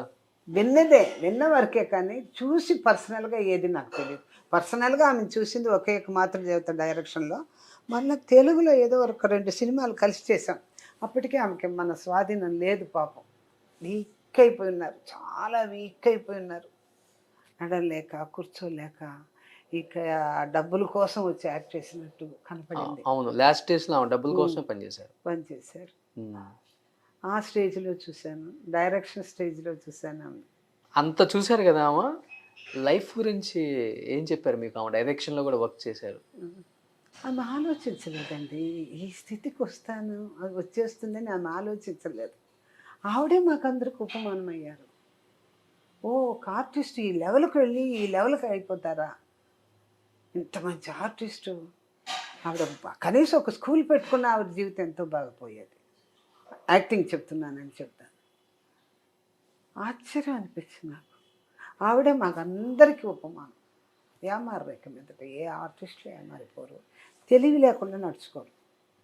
ముఖ్యంగా మీ టైంలో ఆర్టిస్టులు, లేడీ ఆర్టిస్టులు అంటే వాళ్ళ బిజీ లైఫ్ వల్ల పర్సనల్ లైఫ్ని చాలా వరకు సాక్రిఫైస్ చేసి చివరికి వాళ్ళకి ఫైనాన్షియల్ స్టేటస్ వచ్చేసరికి జీరో బ్యాలెన్స్ కూడా వచ్చిన రోజులు ఉన్నాయి. అంటే మన నమ్మి మన అక్క, మన బావ, మన అన్న, మన వదిన, మన అమ్మ, మన తమ్ముడు కదా అని. కానీ చివరికి అందరూ మోసపోయిన వాళ్ళే కదా. అవునండి, అమాయకులండి ఆర్టిస్టులు, అమాయకులు పాపం. అందులో లేడీ ఆర్టిస్టులు చాలా అమాయకులు. ఇండస్ట్రీ అంటే బాధపడుతూ కుళ్ళిపోయేవాళ్ళు ఎంతమంది లేదు. మీరు ఎన్నో ఇంటర్వ్యూలు చూసుంటారు, ఎంతనో చూసాము. అందరి లాస్ట్లో ఆ కంటి చివర ఒక లైట్నింగ్ కనపడుతుంది అనమాట ప్రతి వాళ్ళకి. ప్రతి ఒక్కరికి కన్నీటి కాదు, ఇంకా చెన్నైలో ఎక్కువ ఉంటాయి అవి. అవును, అవునండి, ఎందుకంటే అన్ని ఇండస్ట్రీ ఇక్కడ ఉండింది కాబట్టి. మీకు బాగా అలా చూసిన స్టోరీస్లో మీకు ఏడుపు వచ్చిన స్టోరీ ఎవరిదమ్మా? శ్రీవిద్య. ఓకే. ఎంత అందగత్తే అండి, ఎంత మంచి సింగర్ అండి, ఎంత మంచి ఆర్టిస్ట్ అండి, ఎంత మంచి బిహేవియర్ అండి. నాకు ఫ్రెండ్స్ అని చెప్పుకునే దాంట్లో సీమ ఒకటి, ఈవిడ ఒకటి, శ్రీవిద్య ఒకటి, సుజాత. ఆచి అంటే ప్రాణం, నాకు దేవుళ్ళలాగా అనుకుంటాను అనమాట. ఏం లేదండి, ఒకసారి ఆచి అంటే తెలుసు కదా, మనోరమ ఆచి. ఆమె ఒక సినిమా ఒకటి ఒప్పుకున్నాం అనమాట, మేమిద్దరం యాక్ట్ చేస్తున్నాము. ఆమె వచ్చి మనవరాలికి తోడుగా వస్తుంది, నేనేమో నా కొడుకుకి తోడుగా వెళ్తాను. నా కొడుకు పెళ్లి చేసుకుంటే నేను చచ్చిపోతానని వస్తుంది అనమాట. అందుకని వాడిని ప్రొటెక్ట్ చేసేదానికి అట్లా వచ్చాను. ఆమె అప్పుడు ఒక్కొక్క ఉపమానాలు చెప్పేది ఒక్కొక్క ఆర్టిస్టుల గురించి. వచ్చారు, ఒక ప్రొడ్యూసర్ వచ్చారు, మాట్లాడారు, వెళ్ళిపోయారు అనమాట. చేయనండి, ఆ డబ్బులకు నేను చేయను అని చెప్పి వెళ్ళిపోయేలోపు వాళ్ళు ఏం చేశారంటే, ఆమె చెప్పింది, వరలక్ష్మి నీ ఆ డేట్లో నువ్వు ఫ్రీగా ఉన్నావు అన్నాను. ఫ్రీగానే ఉన్నాను మరి ఎందుకు నువ్వు ఆ సినిమా ఒప్పుకోలేదనింది ఆమె. చాలా తక్కువగా ఉంది మా అమౌంట్ అంటే. నువ్వు ఫ్రీగా ఉండేటప్పుడు చెయ్యి, నువ్వు అదే బిజీగా ఉంటే డిమాండ్ చేయి, తప్పులేదు. దాన్ని ఎట్లా అడ్జస్ట్ చేయాలనేది నేర్చుకో ఫస్ట్. అప్పుడు కానీ 4 డబ్బులు చూడలేము. కొన్ని తెలివి అంత బాగా చెప్పేదండి ఆవిడ, మనోరమ్మ గారు. అవును, చాలా ఇష్టం నేనంటే. నాకు ఆమె అంటే దేవతలాగా చూస్తాను నేను. ఆవిడ ఆ రోజు చెప్పిన ఆ మాట ఈ రోజు కూడా నాకు మైండ్లో ఉంటుందండి. సో లైఫ్లో మీకైతే వెల్ విషర్ రావని చెప్తారు. శ్రీవిద్య గారు అంటే నేను కూడా విన్నానమ్మా రకరకాలుగా ఆమె జీవితం. మోసపోయారా, మోసగించబడిందా? కొంతమందిని మోసం చేయటంటే ఎలాగనే కొంతమంది దగ్గర నేర్చుకోవాలన్నమాట. ఆమె గురించి నేను పెద్దగా చెప్పక్కర్లేదు, ఆయన ఉన్నాడు కాబట్టి ఇండస్ట్రీలో. ఇంకా కూడా నేల ఒకళ్ళది, ఇల్లు ఒకళ్ళది, ప్లేస్ ఒకళ్ళది, ఇల్లు ఒకళ్ళది. మీరు ప్లేస్ వాడు డిమాండ్ చేస్తే ఇల్లు ఏమైపోతుంది? కూలిపోతుంది. ఆవిడ లైఫ్ అంతే. ఇల్లు ఆవిడదే, ప్లేస్ ఆవిడది కాదు, కుటుంబం ఆవిడది, కానీ తన అనేవాళ్ళు ఎవరు లేరు తనకి. అట్లా అయిపోయింది అనమాట ఆవిడ లైఫ్. ఆస్తులన్నీ పూర్తిగా పోయాయి చివరి రోజుల్లో. అంటే కేవలం భర్త వల్లమ్మా లేకపోతే సంపాదించి వద్దండి, అదే కుటుంబ సభ్యుల వల్ల? కుటుంబ సభ్యులు ఎవరు లేదు ఆమెకు పెద్దగా. ఆ. ఒకే ఒక అన్నదమ్ముడు ఉండేవాడు అంతే. ఉమ్. ఇంకేం లేదు. భర్తే ఒక ఆయన ఇది వద్దులేండి అది వద్దులేండి నాకు భయం అనుకోండి కొన్ని చెప్పడానికి. ఏముంది అక్కడ మీ పాపం ఫ్రెండ్ అలాగ కాబట్టి అదే నేల ఒకళ్ళది ఇల్లు ఒకళ్ళది. విడిపోయిన తర్వాత నేల ఎవరికి పోతుంది ఇల్లు ఎవరికి పోతుందండి? ఆవిడది సూసైడ్ అమ్మా? ఆహా అయ్యో లేదండి, కాదు, క్యాన్సర్. క్యాన్సర్. చెప్పుకోలేదు ఆమె. ఎవరు దయచేసి చెప్పకండి నా గురించి. అదేలాగా ఎవరికి వచ్చి చూసినా అలో చేయలేదు ఆమె. ఒకే ఒక కమల్ గారు మట్టుకు వెళ్ళి చూశారు అనుకుంటా. చాలా మంచి అందగత్తె. అయ్యో కళ్ళు మాట్లాడేది కదండి ఆవిడకి. ఉమ్. ఒక ఆర్టిస్ట్ కళ్ళు మాట్లాడాలండి. ఆ చూపులే అందం ఆర్టిస్ట్కి. అది ఒక ఆవిడ సావిత్రి గారు. ఉమ్. వాళ్ళిద్దరు అబ్బా లెజెండ్స్. నాకు చాలా ఇష్టం శ్రీవిద్య అంటే. ఉమ్. అట్లా ఏడిచాను ఎన్నో రోజులు అనుకుంది. ఇదే స్ట్రీట్లో కదా ఉండేదామా? కాదండి, టీ నగర్ వాళ్ళు. టీ నగర్. టీ నగర్. జయలలిత గారు. సో ఆమెతో చేసిన వర్కింగ్ ఎక్స్పీరియన్స్ రకరకాలుగా చెప్తారు మీ తరం నటీనటులు. అవును ఒక యాక్ట్రెస్ దగ్గర నుంచి, ఒక హీరోయిన్ దగ్గర నుంచి, ఒక సీఎం దాకా. అవును. ఎలా ఉంటుంది జయలలిత గారు? మితభాషి, మితభాషి, దైవభక్తురాలు, మంచి దైవభక్తురాలు, మితభాషి మాట్లాడుతూ. ఒక ఆర్టిస్ట్గా ఆవిడని చూసి, కృష్ణ గారిని చూసి ఆశ్చర్యపోయానండి. ఆవిడ జయలలిత గారు ఒక్కసారి డైలాగ్ చూస్తుంది, మాట్లాడదు. కెమెరా ముందుకు వచ్చిందంటే ఆమెను పిలిచేదానికి కొంచెం భయపడి నిలబడితే ఏదో ఒకసారి చూసిందంటే లేచి వస్తుంది అనమాట. వచ్చిందంటే ఈ కెమెరా ముందు మీ దగ్గర మాట్లాడేటప్పుడు ఎలా మాట్లాడాలి, ఇక్కడి నుంచి వెళ్ళి అక్కడ ఏం మాట్లాడుతాను మాట్లాడుతుంది. ఇట్లా ఆ పాయింట్స్తో సహితం ఆమెకు గుర్తుంటుంది. ఆ లైటింగ్ సెన్స్ కూడా ఆవిడకు గుర్తుంటుందండి. ఇక్కడ నుంచి ఇక్కడికి వెళ్ళేలోపు ఈ డైలాగ్ ఫినిష్ అయిపోవాలి, అక్కడ నుంచి ఇక్కడికి వచ్చి కూర్చునేలోపు ఈ డైలాగ్ ఫినిష్ అయిపోవాలి, ఇంతలోపల ఎవరైనా పిలిస్తే ఎట్లా వెళ్ళాలి, అంత బాగా కరెక్ట్ చేసుకుని వెళ్ళి చేసేదండి ఆవిడ. అనుకున్నారా ఆమెతో వర్క్ చేసిన ఆర్టిస్టులు, లేడీ ఆర్టిస్టులు సీఎం స్థాయికి వెళ్తారా ఆమె అని? డెఫినెట్గా అండి. ఆ స్థాయికి మించి ఒక ఆడదానికి ఇంకా వెళ్ళగలిగిందంటే ఒక ఇందిరాగాంధీ గారు, ఈమె, వీళ్ళందరూ ఈ రోజుకి చెప్పుకునేలాగే ఉన్నారు కదా. సీఎం అయ్యాక ఏంటి మీ ఫీలింగ్? ఆమెతో వర్క్ చేసిన ఆ తరం నటీనటులు సీఎం అయిపోయిన తర్వాత, సీఎం అయిపోయారు, అవుతుందండి, ఆవిడ అయ్యేది, ఆవిడ అవుతుంది. దేవుని నుంచి ఉంది ఆమె కదా కసి. ఆవిడ వచ్చేసి ఆవిడ ఏం చెప్పాలో నాకు అర్థం కావట్లేదు. అప్ టు ఫ్యామిలీ సైడ్ ఆవిడకి నేను నిమ్మతి లేకుండా పోయింది పాపం. వాళ్ళ అమ్మ ఏదో ఒకటి ఉండేది ఆమెకి మనసులో, ఏదో ఒక వ్యసనం ఉండేది. పెద్దగా సొన్నికి చెప్పిన వల్ల ఏం ప్రయోజనాన్ని అడిగేది ఎవరినైనా. ఇప్పుడు మన మనసులో, మన ఇంట్లో ఉండేది, మన కుటుంబంలో ఉండేది మనం చెప్పుకున్న వల్ల మనం హీనమైపోతామే, కానీ దానివల్ల మనకు పేరుగా వచ్చేది లేదు వరలక్ష్మి. దానివల్ల మనకు పోయేది ఏమి లేదు. అయ్యో ఆమె మహాతల్లి అంటే బాబా. ఆమె చచ్చిపోయిన తర్వాత వెళ్ళి ఆమె పాదాలు పట్టుకుని ఏడ్చిన ఆర్టిస్టే నేను ఒక్కటే. చూపించారు టీవీలో. ఎట్లా అన్నారు, ఎట్లా మీరు అంత దగ్గర వెళ్ళి ఎలా చేశారు అనేసి. నాకు బాగా ఇష్టం పాప. ఆమె ఒకటి అడిగిందండి నన్ను యాక్ట్ చేస్తుంటే, రామన్న డైరెక్షన్లో. అవళకి 1000 కண்கள், అక్కడ టైటిల్ కూడా చూడండి. ఆవిడకి 1000 కళ్ళు అని పేరు ఆ సినిమా పేరు. అదే ఆవిడ ఒక హీరోయిన్, నేను ఒక హీరోయిన్ అనమాట. వరలక్ష్మి, మనం బిడ్డలుగా ఉండిపోతే ఎంత బాగుండేది కదా అని ఆవిడ అడిగితే నేను అన్నాను, ఏం చేద్దామంటే ఉండొచ్చు, మన అమ్మ వాళ్ళ అన్నం పెట్టి పాలు ఇచ్చారు కాబట్టి పెరిగిపోయాం, పాలు ఇచ్చి మనకి అన్నం పెట్టారు కాబట్టి పెరిగిపోయామంటే నవ్వుకుంటూ వెళ్ళిపోయాడు. ఆమె తెలుగు వాళ్ళతో తెలుగు, తమిళ వాళ్ళతో తమిళ్, కన్నడ వాళ్ళతో కన్నడ, మలయాళం వాళ్ళతో మలయాళం, హిందీ వాళ్ళతో హిందీ, ఈ భాషలు మాట్లాడతారంట. మీతో ఎక్కువ ఏ భాష మాట్లాడతారు? తమిళే. తమిళే అంటే ఆ లాంగ్వేజ్కి వెళ్ళినప్పుడు ఆ లాంగ్వేజ్ని కీపప్ చేసేవాళ్ళం అంట. కొంతమంది ఆర్టిస్టులు, నేను పేరు చెప్పను కానండి, వాళ్ళు ఏ లాంగ్వేజ్లో పుట్టినా ఒకే ఒక లాంగ్వేజ్నే ఫాలో అయ్యారు.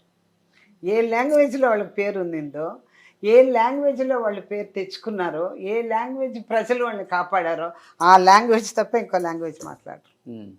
అట్లా పెద్ద పెద్ద ఆర్టిస్టులు తమిళన్స్లో, తమిళ వాళ్ళల్లో ఉన్నారు. వేరే లాంగ్వేజ్ని అఫ్కోర్స్ నేను ఇప్పుడు హిందీ అనుకోండి, హిందీలో వాళ్ళతో కూడా హిందీ మాట్లాడరు, హిందీ వాళ్ళతో కూడా హిందీ మాట్లాడరు. అక్కడ వాళ్ళు, మీరు హిందీ వాళ్ళే అక్కడికి వస్తే కూడా ఆ ప్లేస్లో ఏ లాంగ్వేజ్ ఉందో వాళ్ళు ఏ లాంగ్వేజ్ని మెయింటైన్ చేశారో ఆ లాంగ్వేజ్లోనే మాట్లాడారు. సో తమిళ్లోనే మాట్లాడతారు, అర్థమైపోయిందిలే. నేను జనరల్గా ఆర్టిస్టుల గురించి మాట్లాడాను. సో ఈ మధ్య కాలంలో ఇండస్ట్రీలో అందరూ మీరు వర్క్ చేసిన టెక్నీషియన్స్ అందరూ కూడా వన్ బై వన్ సో వెళ్ళిపోతూనే ఉన్నారు ఇండస్ట్రీని వదిలే. కృష్ణ గారు, కృష్ణరాజు గారు ఒకేసారి ఆ, మొన్న కృష్ణరాజు కైకాల గారితో గారు, అయ్యో చలపతిరావు గారు.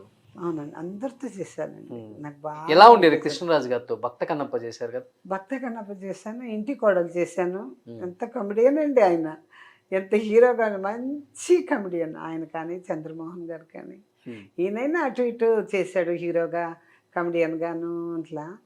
ఆయన అంత పెద్ద హీరో ఎంత ఏం చెప్పేది దానికి, ఇంగ్లీష్లో ప్రావెర్బ్ ఉందండి, మంచి ప్రావెర్బ్. మేమంతా కొత్త కదా, అప్పుడే వచ్చిన కొత్త అనమాట. ఫ్రీగా మాట్లాడుకుని నేను, ప్రమిళ, చంద్రమోహన్ గారు, ఈయన కృష్ణరాజు గారు. ఫుడ్ బాగా పెట్టేవాళ్ళంట. అయ్యో తెలుగులోను అనేవాళ్ళు ఎంత బీదవాడైనా సరే అండి లోటు చేయడండి. ఉమ్. ఎంత భిక్షం ఎత్తుకునైనా ఇతరుల్ని ఆహారం పెట్టి సంతోషించేవాళ్ళు అనమాట మనవాళ్ళు. ఉమ్. ఆ కాలం ఇంకా ఉందో ఏమో తెలియదు నాకు, నేను లేదు కాబట్టి ఇప్పుడు ఇండస్ట్రీలో. ఇద్దరు ఫ్రెండ్షిప్ ఎలా ఉండేదమ్మా? ఇద్దరు ఫ్రెండ్స్ 1 month గ్యాప్ లోనే పోయారు, కృష్ణరాజు. వాళ్ళిద్దరు ఒకేసారి ఇండస్ట్రీకి వచ్చారు. అవునండి. ఇద్దరు కలిసి ట్రై చేసి ఆడిషన్స్కి వెళ్ళి కూడా వచ్చారు ఇండస్ట్రీకి. ఎలా ఉండేవాళ్ళు అప్పుడులో కృష్ణరాజు గారు? వాళ్ళ ఫ్రెండ్షిప్ గురించి నాకు తెలియదు. పర్సనల్గా తెలుసు, ఈయనతో యాక్ట్ చేసినప్పుడు ఈయన తెలుసు, ఆయనతో యాక్ట్ చేసినప్పుడు ఆయనతో తెలుసు, వాళ్ళ బిహేవియర్లు తెలుసు. అట్లా కానీ కృష్ణ గారు అందరికీ తెలుసు, ఆయన మాట్లాడు అలోన్ కూడా అలోన్ అవునా? ఆయన మాట్లాడు, ఆయన సైలెంట్. ఆయన జయలలిత గారు, కొంతమంది ఆర్టిస్టులు అండి మాట్లాడరండి, సైలెంట్గా ఎలా ఉండిపోతారు అలా సెట్లో అలానే కూర్చుంటారు. ఆయన పర్సనల్ సినిమాలు కూడా, ఆయన ప్రొడక్షన్లో కూడా చాలా సినిమాలు చేశాను నేను. ఉమ్. ఇది అయితే చాలా పెద్ద రోలు, కృష్ణ అవతారం. బాపు గారి డైరెక్షను, ముల్లపూడి రమణ గారు డైలాగ్స్, షబ్నా ఆజ్మీ ఉన్నది వాళ్ళ బ్రదర్ కెమెరామ్యాన్. ఉమ్. వాహ్ ఏం సినిమా అండి అది. శ్రీదేవితో ఎన్ని సినిమాలు చేశారు? చాలా చేశాను. చాలా చేశారు. ఆ పిల్ల చిన్న బిడ్డ నుంచి చేస్తున్నాను అనమాట. ఎలా ఉంటుంది శ్రీదేవి గారితో? బాగా మంచి పిల్ల. మంచిగా. అంతా వాళ్ళ ఫాదరు మదరు వాళ్ళు గైడ్ చేసేదే కదా. ఇక్కడే ఉంటున్నారు కదా వాళ్ళ ఫాదర్ మదర్ అంతా కూడా? లేదే చనిపోయారే. వాళ్ళ ఫాదర్ ఉన్నారు కదా, వాళ్ళ ఫాదర్. అవును, అయ్యప్పన్న. లేదనుకుంటానండి, నాకు తెలియదు. ఆ తర్వాత ఆమె అక్కడికి వెళ్ళిపోయి నార్త్కి వెళ్ళిపోయిన తర్వాత అంత కనెక్షన్ లేదు. చిన్నప్పుడు చాలా కనెక్షన్ ఉండేది. మా ఫాదర్ను వాళ్ళ ఫాదరు మంచి ఫ్రెండ్స్. Okay okay okay. మంచి ఫ్రెండ్స్ అనమాట. మీకు ఇండస్ట్రీతో ముందే సంబంధం ఉందమ్మా? మీ ఫ్యామిలీలో ఎవరు ఉన్నారు మీరు రాకముందు? ఫస్ట్ మీరే? ఫస్ట్ నేనే, లాస్ట్ నేనే. పర్లేదు, ఆ రోజుల్లో యాక్సెప్ట్ చేశారు అమ్మాయిని మిమ్మల్ని? అవును. ఇంట్లో వాళ్ళు చెప్పారు కాబట్టి వచ్చారా, లేకపోతే మీకు ఇష్టమై వచ్చారా? నాకు ఇష్టం అండి. అదే మా ఇంట్లో పాలు పితికే ఆమె ఒక ఆమె ఉండేది. ఆమె అల్లుడు వచ్చి ఇక్కడ ఇండస్ట్రీ మనిషి అనమాట. ఆయన పేరు మంచి పేరు గంగరాజు ఏదో అనమాట. ఆమె మా ఇంట్లో, ఈ అమ్మాయి చూడు సావిత్రిలాగా ఉంది, ఈ అమ్మాయి యాక్ట్ చేస్తే ఎంత బాగుండు, నా అల్లుడు మెడ్రాస్లో ఉన్నాడు, అట్లా చెప్తూ వచ్చి దాని మీద మాకు పెంచుకున్నాను, బాగా పెంచుకుని అడిగాను అనమాట. ఫాదర్ని అడిగినాను. మా ఫాదర్ అంత హెల్ప్ చేయలేదు. మా బ్రదర్ పెద్ద ఆయన పోతే ఏముంది, చేస్తే ఏముంది, దీంట్లో ఏముంది అని చెప్పి అట్లా ఆయన మూల్యంగా ఇంట్రడ్యూస్ అయ్యాను. కొంచెం రావటమే రెడ్ కార్పెట్ కష్టాలు పడ్డారు. అప్పుడు తెలియదండి కష్టం అంటే ఏమని, దేనికోసం లోటు చెప్పండి, ఏమి లోట్లు తెలియదు. ఎంత ఉన్నా సాగిపోయేది కాలం. ఇప్పుడు ఇంత ఉంటేనే సాగటం కష్టంగా ఉంది, ఎంత ఉన్నా సాగటం కష్టంగా ఉంది. అప్పుడంతా ఏమని తెలియదంటే, కష్టాలంటే ఏమని తెలియదండి. హ్యాపీగా వెళ్ళిపోయేది జీవితం అన్ని విధాల. బట్ మీరు అన్నట్టు అందరూ సావిత్రి లాగా ఉన్నారు, సావిత్రి కళ్ళు లాగా ఉంది. ఇండస్ట్రీకి వచ్చాక మరి ఆమెకి ఎదురు పడ్డ తర్వాత ఆమెకు కూడా చెప్పుంటారు కదా, జూనియర్ సావిత్రి గారు వచ్చారు అని. ఆమె ఏం చెప్పారు? మా ఊర్లో చెప్పారు. కానీ ఆమె ఎంత పెద్ద లెజెండ్ అండి. ఆవిడ డైలాగులు రాసుకుంటూ అలా కూర్చుండిపోయిందే. కానీ నేను చిన్నపిల్ల, అప్పుడు చాలా చిన్నపిల్ల, నాకేం తెలియలేదు. వెళ్ళేది నమస్కారం పెట్టేది, ఇచ్చేది డైలాగ్ చెప్పటం రావటం అంతవరకే. ఆమె నేర్పించేవాళ్ళు, ఇట్లా చెయ్యమ్మా అనేసి. ఆవిడ ఎప్పుడు ఈ లెఫ్ట్ హ్యాండ్తో రాస్తుంటే చూస్తూ ఉండేదాన్ని అనమాట నేను, ఇంట్రెస్ట్గా. మేము కూడా మహానటిలో చూస్తే చూడటమే లెఫ్ట్ హ్యాండ్తో రాయటం అని. ఆహా, చూపించారు అది. ఓకే. సో నగరం నుంచి వచ్చిన ఇద్దరు పెద్ద లెజెండరీ యాక్ట్రెస్ కూడా ఈరోజు టాప్ మోస్ట్ పొజిషన్లో ఉన్నారు. మీ చిత్తూరు డిస్టిక్ నుంచి వచ్చిన రోజా గారు అండ్ మీరు. అండ్ మీది నగరి, ప్రజెంట్ ఆమె నగరి ఎమ్మెల్యే. అంతే కదా. ఎలా అనిపిస్తుంది మన ఇండస్ట్రీ నుంచి వచ్చిన ఒక అమ్మాయి ఈ స్థాయికి వెళ్ళి ఒక మినిస్ట్రీ అయింది అన్నప్పుడు? చాలా సంతోషంగా ఉన్నారు, చాలా సంతోషం. చదువుకున్న అమ్మాయి, తెలివిగల అమ్మాయి, ఏదో ఇది కాకపోతే ఇందులో వద్దాం అనేసి ఆమె షిఫ్టే అవ్వలేదు. ఆమెను ఆహ్వానించింది. ఇండస్ట్రీ కానివ్వండి, అట్లా పొలిటికల్లో కానివ్వండి, ఇవి రెండుమే ఆమెను ఆహ్వానించింది, ఆమె నేను స్వీకరించుకుంటాను. నగర ప్రజలు ఎలా ఫీల్ అవుతారు రోజా గారిని అంటే చూసే విధానం కానీ?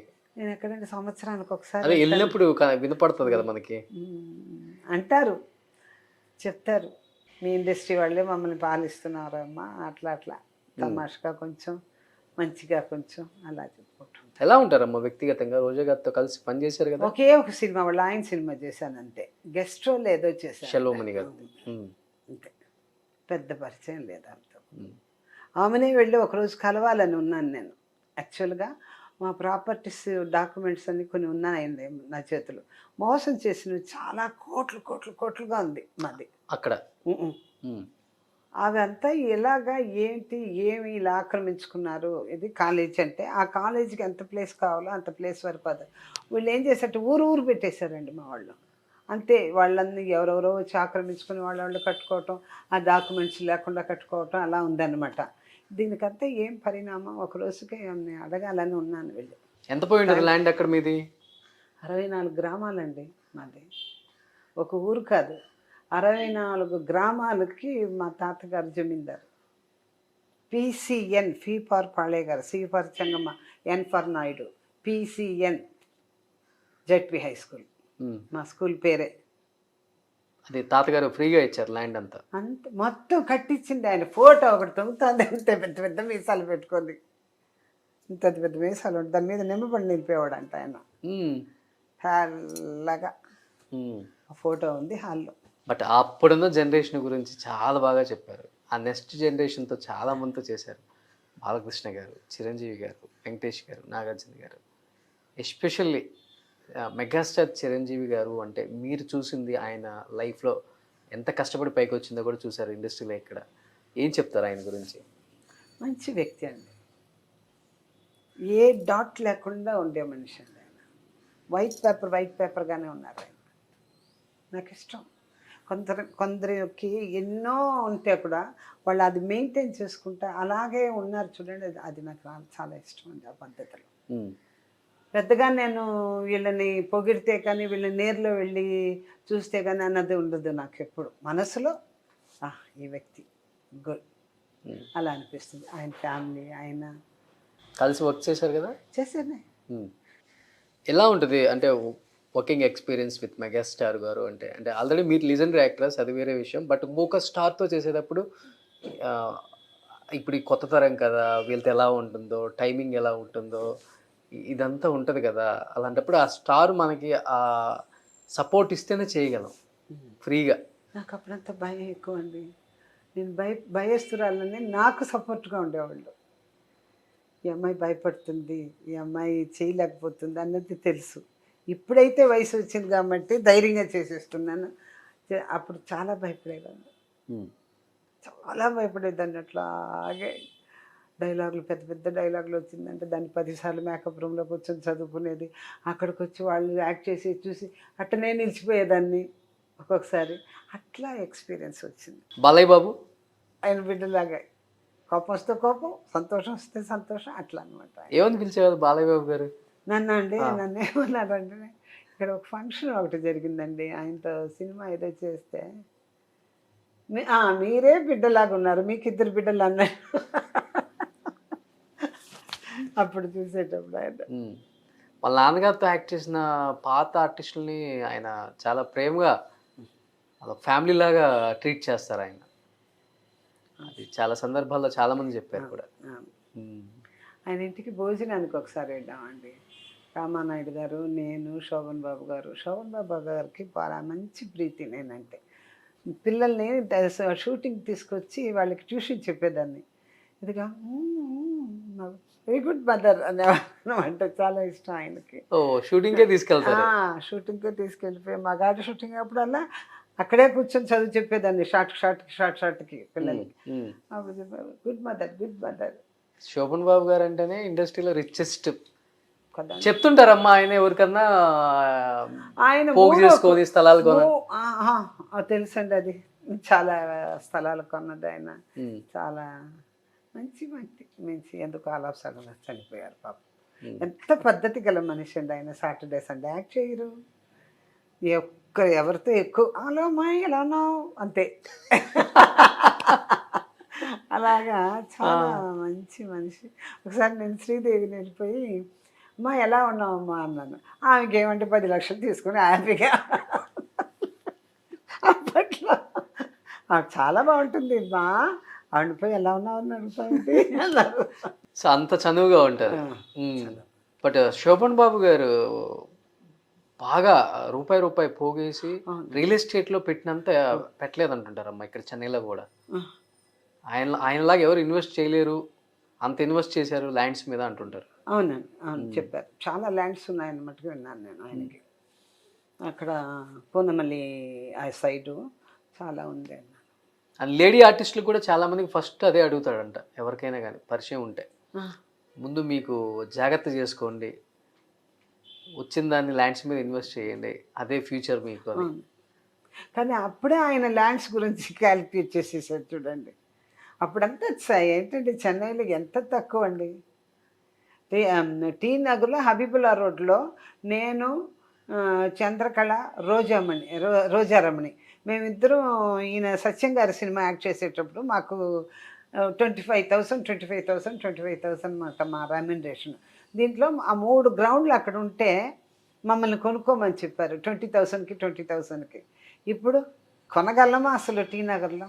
ఒక గ్రౌండ్ 20,000 అంతే. అంతే మా రెమ్యునరేషన్ అంతా. అంటే అప్పుడు మాకు అన్ని కోట్లు అనమాట. అప్పట్లో దాన్ని బట్టి చెప్పుంటారు మీ దగ్గర. ఒక గ్రౌండ్ ఇప్పుడు ఈజీగా 3-4 కోట్లు ఉంటుంది. ఇక్కడే ఉందండి, ఈ ఏరియాలోనే ఉందండి. ఇదే స్ట్రీట్లో ఉందండి 3 కోట్లు 4 కోట్లు. టీ నగర్లో అమ్మా మీరు వేరే 8-9 కోట్లు అండి. 8-9 కోట్లు.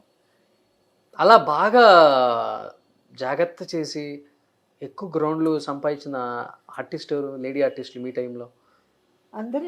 అందరూ చాలామంది మెడ్రాస్లో ఉన్న వాళ్ళు అందరూ వాళ్ళ సొంత వాళ్ళు ఏమార్చటం తప్ప ఇంకేమీ లేదు. బాగా సంపాదించుకున్నారు.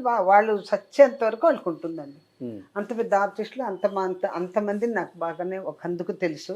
వాళ్ళ వయసు లేకపోయినా మంచిగా ఉన్నారు అందరూ. మీరు ఎన్ని గ్రౌండ్లు తీసుకున్నారు ఎప్పుడండి? అప్పుడు తీయటం అమ్మటం. నా బ్యాంక్ వాడు ఉన్నాడే సిసి బ్యాంక్లో ఒక మేనేజర్ నా చెక్ పాస్ చేయకుండా 3 గ్రౌండ్లు పోయింది. వచ్చి అడుగుతాడమ్మా నా పని పోతుందమ్మా మీరేమన్నా కేసు వేస్తే. ఏంటంటే నా బ్యాలెన్స్ ఎంత ఉంది నా బ్యాంకులో, నేను ఇచ్చిన చెక్కులు ఎంతో కాదు 40,000 30,000 అట్లే ఇచ్చానమాట. ఆయన డిజానర్ చేసేసాడు. చేయగానే వన్స్ పోయింది అన్నది. ఆయన వచ్చి కాళ్ళు పట్టుకున్న విధంగా ఇదే హాల్లో వచ్చి ఏడ్చాడు. అప్పుడు పెద్ద ఇల్లుగా ఉన్నప్పుడు, బంగ్లాగా ఉన్నప్పుడు. ఇంకేం చేస్తాం మానేసాను. ఇట్లా కొన్ని పోయింది నాకు. ఎవరన్నా ఇచ్చి ఇవ్వకుండా పోగొట్టుకుని చాలా ఉన్నాయి. ఇంకా అది లెక్కలు లేదు. దానికి ఒక 2-3 పెళ్ళిళ్ళు చేయొచ్చు. ఇచ్చి పోగొట్టుకున్నది కానీ, దొంగిలించుకొని వెళ్ళిపోయింది కానీ, నేనుగా పోగొట్టుకున్నది కానీ, నగలు అట్లా చాలానే ఉందా. హ్యాపీగా ఉన్నారులే. ఎందుకు అది నేను బాధపడుతున్నాను తిరిగి వస్తుందో చెప్పండి. బాధపడతాను కావాలంటే రాదు కదా. ఎందుకు ఇంకా దాని గురించి ఆలోచించి మెదడు పాడు చేసుకోవటం. బట్ ఇప్పుడున్న హీరోల సినిమాలు చూస్తుంటారా తెలుగులో? చూస్తానండి. ఎవరు బాగా ఇష్టం మీకు ఇప్పుడు? సినిమా చూడను, కామెడీ సినిమాలో వచ్చే కామెడీలన్నీ చూస్తూ కూర్చుంటాను. గేమ్ షోలు ఉంటే అది చూస్తాను అనమాట. ఎక్కువ భక్తి ఛానళ్ళు, హిందూ ధర్మం ఇలాంటివి చూస్తాను ఎక్కువ. శ్రీశంకర, తమిళ్లో కొన్ని సీరియల్స్, వేందం జన్మ. తెలుసా ఇప్పుడున్న హీరోలు తెలుసా తెలుగులో? అంతగా తెలియదు. చిరంజీవి గారు అబ్బాయి హీరో అయ్యారు, అది తెలుసు. రామ్ చరణ్ తెలుసండి. ఇంకెవరు తెలుసు? కృష్ణ గారు తెలుసు. కృష్ణ గారు వీళ్ళందరినీ తెలుసు. వాళ్ళు డైరెక్ట్ వీళ్ళందరూ ఓకే. తర్వాత తెలియదు. కొత్తగా వచ్చేవాళ్ళు తెలియదు. పెద్ద హీరోస్ ఇప్పుడు బాలకృష్ణ గారు తెలుసు, ఆయన జూనియర్ ఎన్టీఆర్. జూనియర్ ఎన్టీఆర్ ఆయన తెలుసు. అలాగే మనం నరేష్ గారు, ఇట్లా ఒక్కొక్కరిని వాళ్ళందరినీ తెలుసు. పాత ఆర్టిస్టుల వాళ్ళ కొడుకులు వాళ్ళ పిల్లలు అంతా తెలుసు. కొత్తగా ఇప్పుడు వస్తున్నారు చూడండి, వాళ్ళకి తెలియదు. చూడటానికి చాలా యాక్టివ్గా ఉన్నారు ఇప్పుడు కూడా. ఇప్పుడు భామ వేషాలు వేయచ్చు కదా హీరోలకి. హీరోలు కోసం అదే పిలవలేదు, అయినా ఇంక పిలిచినా నేను రానులేండి. ఎందుకని? నాకు ఇష్టం లేదు చేయటం. ఎందుకు ఇంతకాలం వదిలేశారు? ఫ్లైట్ ఎక్కడానికి భయం వచ్చేసిందండి. ఫ్లైట్ అస్సలు ఎక్కటం మానేశాను కరోనా వల్ల. ఎవడో ఎక్కడ తెచ్చుకోవచ్చు, దాంట్లో బదిలీతాడో ఏమో అని. ట్రైన్లో అస్సలు ఇష్టం లేదు రావటానికి. పోతే నా పర్సనల్ కార్ ఎత్తుకొని వస్తాను అంతే. వచ్చేలాగుంటే వెళ్ళేలాగుంటే నా కార్లో వస్తాను, నా కార్లో పోతాను, ఎంత దూరం అయినా సరే. ఫ్లైట్ ఎక్కను భయం. కరోనా వచ్చేసిందండి ఒకసారి నాకు. ఇబ్బంది పడ్డారా బాగా? చాలా ఇబ్బంది పడ్డాను. వియంకుడు ఆయనే నాకు సీట్ తీసిచ్చాడు. ఆయన తీసిచ్చాడు అనమాట.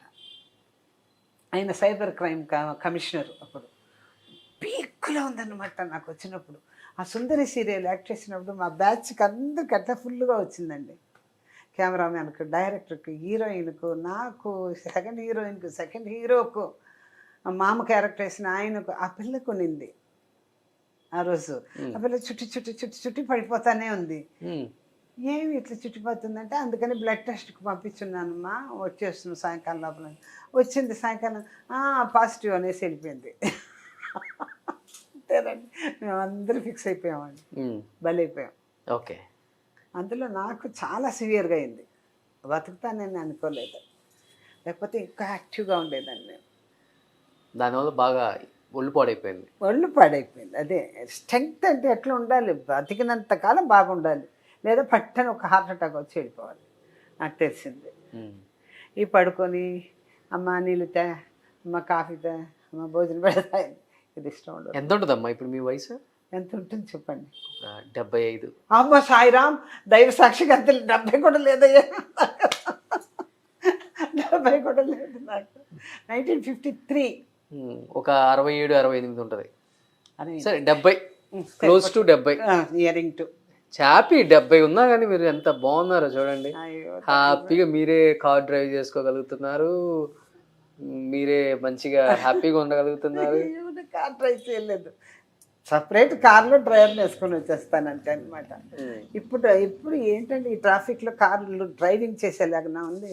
దాంట్లో కూర్చొని వండుకొని తినొచ్చు, అంత టైం అవుతుంది నేను అక్కడి నుంచి ఇక్కడికి రావటానికి. ఓఎంఆర్ నుంచి ఆ ఇంట్లో నుంచి నా సొంత ఇంటికి ఈ ఇంటికి రావటానికి అంత టైం తీసుకుంటుంది. 1.5 hours 2 hours అవుతుంది. ఇప్పుడు అప్పుడున్న తరంలో ఎవరో మీ ఫ్రెండ్స్ ఇప్పుడు సర్కిల్ బాగా మెయింటైన్ చేస్తా టచ్లో ఉండేవాళ్ళు ఎవరు లేరా? శ్రీవిద్య గారు పోయిన తర్వాత శ్రీవిద్య గారు, మళ్ళీ వచ్చేసి అమ్మ మనోరమ అచ్చి, ఇంకా లేదు, చెప్పుకునేలాగా లేదు. హైదరాబాద్లో ఎవరు లేరు? అన్నపూర్ణంకి వచ్చి తెలుసు.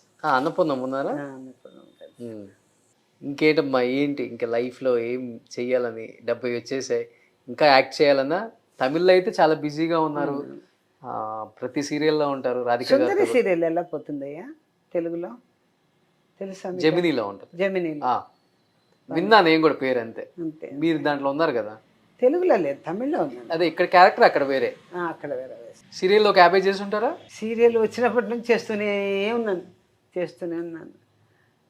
రాధిక గారికి ఒక 12 సంవత్సరాలు చేసి ఇచ్చాను. ఇది కథ కాదు ఒకటి చేసిన, పండంటి అమ్మాయి కాపురం చేశాను, చాలా చేశానండి ఆవిడ సీరియల్స్.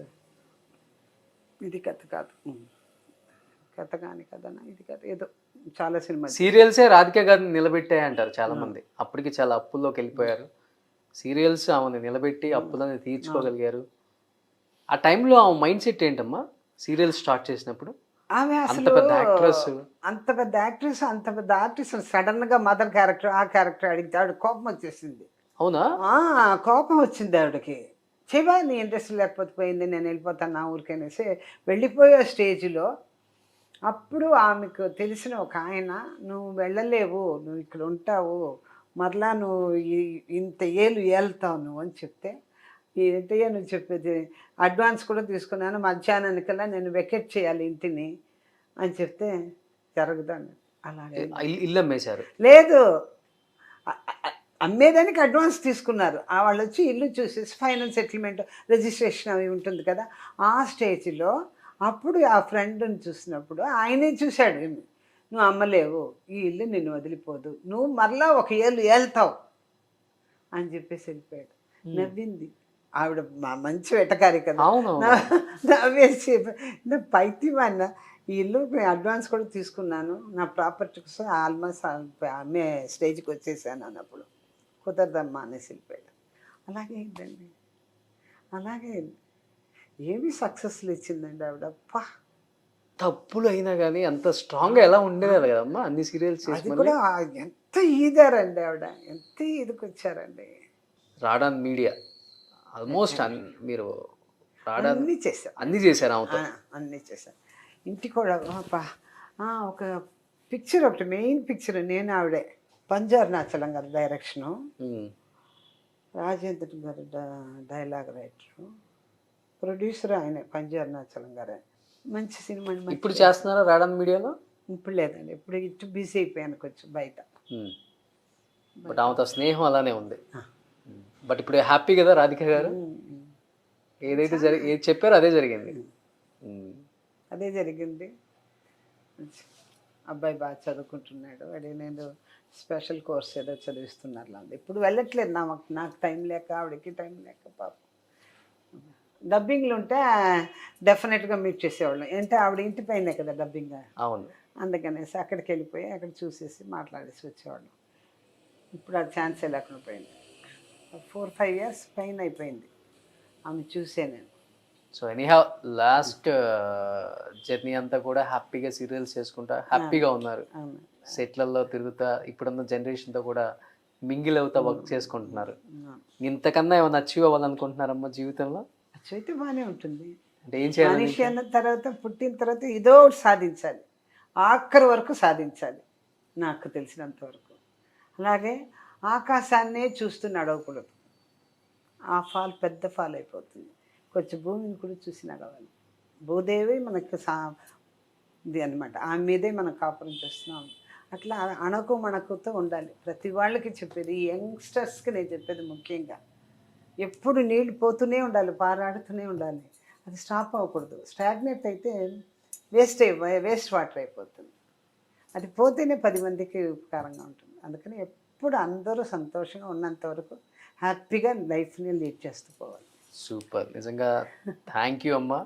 చెన్నై వచ్చినప్పుడల్లా లైఫ్ గురించి చాలా తెలుసుకుంటాను నేను, ఎందుకంటే గోల్డెన్ ఆరా చూసారు మీరు అందరూ కూడా. అండ్ నిజంగా ఆ రోజు గోల్డెన్ డేస్. ఇప్పుడంతా మీరు అన్నట్లుగానే ఏదో ఫాస్ట్ మూవింగ్ లైఫ్ అంతే, వాళ్ళని చెప్పి ప్రయోజనం లేదు, పాప అట్లా అయిపోయింది life. Thank you so much. Thank you. ఒక మంచి ఇంటర్వ్యూ అండ్ మీరు తెలుగు ఆడియన్స్కి కనిపించడం నాకు చాలా హ్యాపీగా ఉంది. నేను మిమ్మల్ని చూపించడం కాదు, మీరు నాకు టైం ఇవ్వటం. అయ్యో పాపం, ఎంతలోనో తెలుసు, కానీ నువ్వు పాపం చిన్న అబ్బాయి నన్ను కనిపెట్టుకొని తెలుసుకొని, ఎక్కడో మారుమూరులో ఉన్న గంగా ఆయన కదండి, అవునవునవును, గంగారావు, తన మూల్యం నంబర్ తీసుకొని వచ్చి ఇంటర్వ్యూ చేశాడు. ఆయన ఎంత సంతోషపడ్డాడో పాపం బిడ్డ. అలాగే నాకు సంతోషం నాన్న, మీరన్నా నన్ను ఇంకా మీ జనరేషన్ వరకు నన్ను గుర్తుపెట్టుకున్నారంటే అది నా గొప్పతనమే. గుర్తు పెట్టుకోవాలి. సూపర్, థ్యాంక్ యూ అమ్మా, థ్యాంక్ యూ సో మచ్.